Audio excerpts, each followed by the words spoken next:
So today we're here at the exercise facility where the astronauts come out and train on some of the equipment that's on board the space station.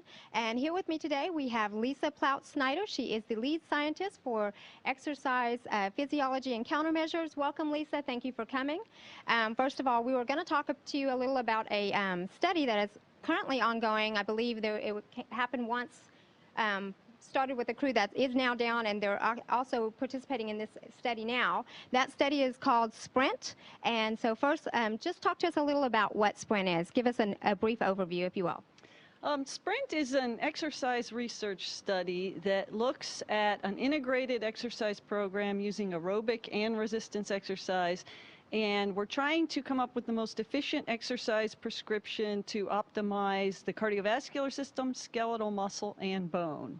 And it builds off of about 2 decades of previous NASA research evaluating individual systems, and for the first time is trying to bring together an integrated program to develop the best countermeasures for overall fitness.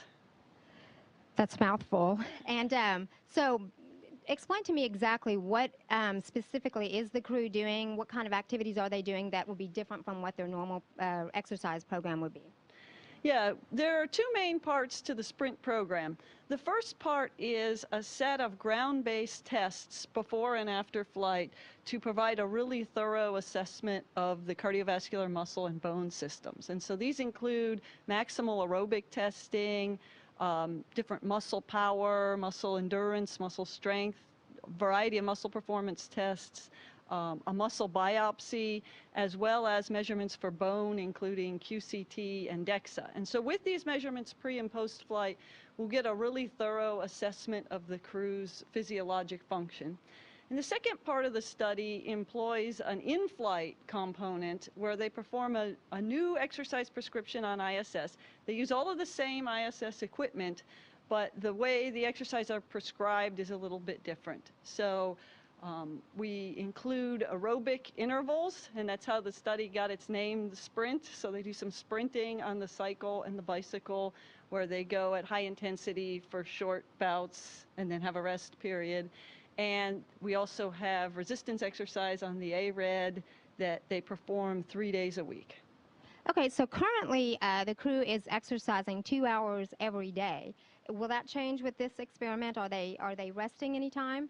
Yeah, this experiment is evaluating a higher intensity exercise prescription that can be done for shorter amounts of time and less frequently. Now, so are they more worn out the next day? I mean, they're going to have this rest time, but they're actually basically what I'm hearing from you is that there's a more intense workout. So is it problematic at all on the rest period? Well, so far it's exceeded our expectations, but we've only had 1 person complete the study, but so far it seems to be working really well. So far we have positive data. Now, so one of the crew members who actually did this study is down, and we can't talk about personal data, but can you share with us if there is positive data from that study?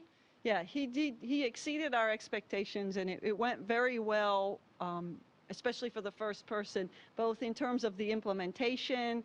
There's a lot of new communications necessary in this study. One of the things I didn't mention before is that another novel part of the study is we evaluate how they're doing during their whole mission. So every 30 days they perform VO2 max tests, which tests the maximal aerobic capacity. That's that thing Lance Armstrong is really good at, correct? That's right.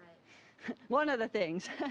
And we test that every 30 days so that we can keep an eye on their aerobic fitness, and then we can adjust the prescription as necessary, up or down, depending how they're doing.